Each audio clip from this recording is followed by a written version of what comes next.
Hey everybody, it's Brooke with the Butter at Home and welcome to my messy kitchen.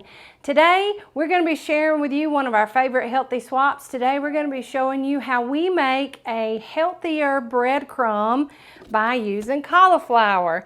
Now don't knock it till you try it. It's real simple and we're going to teach you a couple of tips and tricks to make everything that much easier. So stay with us.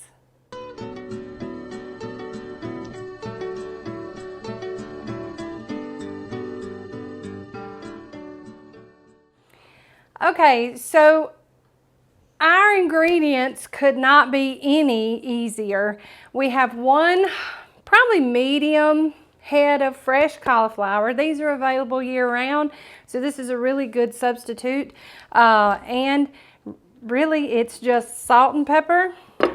And yes, this powdery Parmesan cheese. Now, if you like to grate your own Parmesan cheese, then I would suggest that you use your fine grater to grate your own Parmesan cheese. We want this to be a little drier. The saltiness and brininess of this will help pull out some of the moisture from the cauliflower once we get it broken down. So you can use the prepackaged stuff, and I'm looking at the ingredients here and nothing looks too sketchy. I mean, cheese, skim milk, salt, powder, cellulose powder, that might not be a good idea. Potassium to protect flavor. So, you know, a little bit goes a long way. We don't use very much of this, so I like fresh ingredients, but sometimes you have to use this in a pinch and you just do what you have to do. I'm 51 years old. I've been eating this my whole life and so far so good. So let's show you a real quick and easy way how we break down this cauliflower. So that tends to be what intimidates people the most, is breaking down cauliflower. But it's real simple. You just want to break off as many of these bottom pieces with your hands as you can, okay? You don't have to get them all. Sometimes they can be a little cumbersome, and that's okay. We just want to go around and pop them off. And I like doing this by hand because it's much safer than doing it with the knife. So if you take a little time, and the ones underneath the real woody stalks tend to come off a little easier, then you'll just be left with that core. Now I've seen a lot of people do this thing where they bounce it on the cutting board and try to get it to shake loose, you know, like that. But that works on lettuce. It doesn't typically work on cauliflower. But once you get most of that greenery off, you can kind of see what's going on. So then I like to just take my knife and carefully just cut away those florets, just from the bottom out, because you're using this stalk to your advantage to give you a handle, and you're being a lot safer.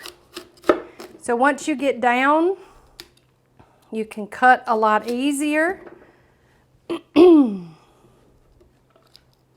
get all those cut away from the stalk. And in no time, we've got them all cut away.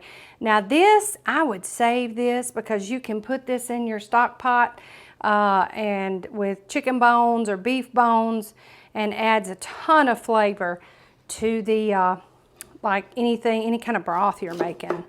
So I'm just going to take these and just break them down just a little smaller. Now ideally what we want to do is we want to rice this, but doing it by hand is going to be kind of hard. Now you can do it. You can take your knife, let me move some out of the way, and cut it into probably $1/2 size, and just take your knife and run it through it and rice it just like that, and then you'll want to go through it again. But I'm about to show you a hack that will change your life, and this works with broccoli too. Any of these kind of dry, woody vegetables, This is the easiest way that I have found to rice them or turn them into the size that we would need for breadcrumbs or any other kind of topping. This is also a great tip and a great trick that if you just wanted to keep rice cauliflower on hand, you could do that. Now, in a blender or a food processor, and I'm just using my little Ninja blender here, we're gonna fill this guy up with about halfway with water. I've got a little too much. And because I'm using a smaller vessel here, we're going to do a little at a time.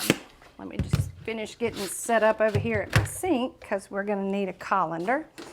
So we've just filled up about halfway with water, and I'm going to put enough of this cauliflower in here with the water just to get it about almost all the way full. We want to have room for our blade, so I'm going to attach the blade, and then I'm going to just run this through until it gets the size I want it. Just like that, in a flash. Now I'm looking to make sure I don't have any big chunks in there, and I don't. So now I'm just going to take this and just pour it into my strainer and let it strain while I do the rest of it. Okay, so now we have our perfectly riced cauliflower, and I'm just going to add that all into a large bowl. And this size gave me probably about 3 cups.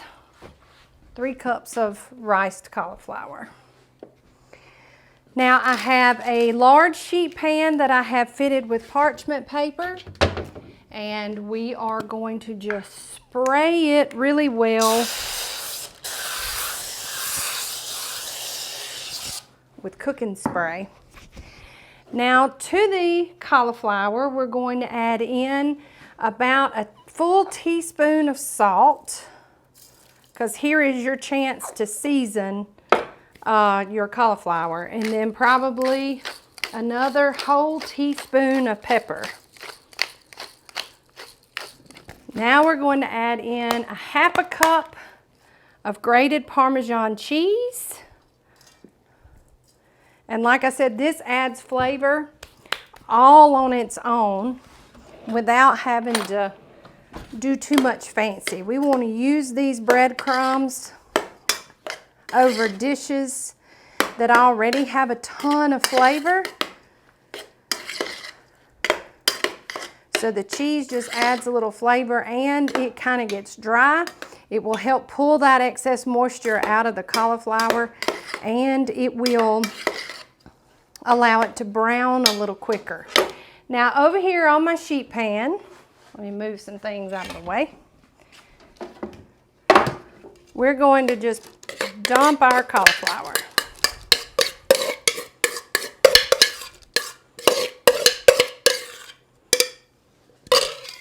We've got a nice oiled surface already, and we're just going to take our hand and spread it out in an even layer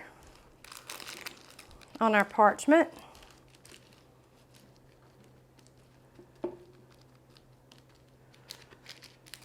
And don't worry, we're going to stir this as it cooks so that all the sides of it can get nice and brown.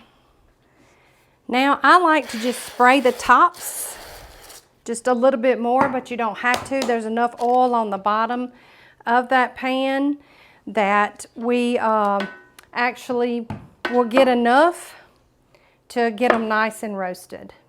Now these will go into a 425-degree oven from anywhere from 20 to 30 minutes. I'll stir them every 10 just until they get to the level of doneness that we want and dry out a bit. So stay tuned, we'll be back to show you the finished product.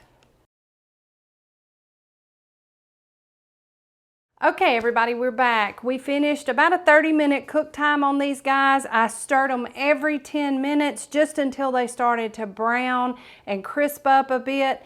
Everybody's oven is different, so that's why I always recommend when you're doing things like breadcrumbs or croutons or anything like that in your oven on your own, that you stop about every 5 to 10 minutes, stir, spread back out, just to make sure nothing gets too done. Y'all, they're gorgeous. I can't wait to use them. I've got a chicken dish over here that I'm going to sprinkle them on top of. They keep really well in the refrigerator. They're gorgeous. So we're going to take a look at them just so you can see how nice they are. But they cooked up all nice and brown. They're not greasy. Now, even though we ran them through that food processor in water, you'll notice there's not a lot of excess water here on the pan, and that's because we drained them really well. And then having this just a little bit of salt that we added to it also helps remove some, but we didn't end up with a lot of pooled moisture here like you would think. And I think that's no doubt because of the Parmesan cheese as well as the salt content that we added here. Now, they're just perfect. They keep really well. I like to just put like just an airtight container, just line it with some paper towels and keep them in there to keep excess moisture from the fridge off of them. But even if they do tend to get a little soft, you can simply pop them back into a warm oven and heat them up, and that'll take out any moisture that they have. But they're fantastic. So cauliflower has a very distinct taste, and a lot of people, you either love it or you hate it. But the amount of seasoning that we use with just simple salt and pepper and that Parmesan cheese really adds something to them, so you get that same texture of the breadcrumb that you're looking for. We think that these are a perfect substitute and would be great with any casserole that you would normally make if you're trying to watch what you're doing. Plus, they just taste good. And I mean, I could just put these in a bowl with some vegetables or a salad and just be perfectly happy and get another vegetable in for the day. So this recipe can be found over at thebutteredhome.com, just like all of our other recipes. It's free and printable to you. We would love it if you would head over to the website and give us a visit there. We work real hard on that, and we're real proud of it. And you can search there by ingredient or things like that and find just about any recipe that you would like. We're close to 300 recipes on our website now, so we're real proud of that. Also, make sure you're following us on all of our social channels. We have a really good time, and we want you here with us no matter where we are or what we're doing. You never know when we might pop in on social media live and make a complete fool out of ourselves, so you don't want to miss that. Make sure that you're following us over on YouTube too. That's where all of our videos are housed. And when you go there, just search for The Buttered Home. And if you haven't already, when you find us, hit that subscribe button and ding the bell so that you can be notified when we drop new videos like this one. Y'all, these are fantastic. My mama's here, and I'm fixing to get her to try them, whether she wants to or not. From all of us here at The Buttered Home to your home, we sure love y'all. Bye.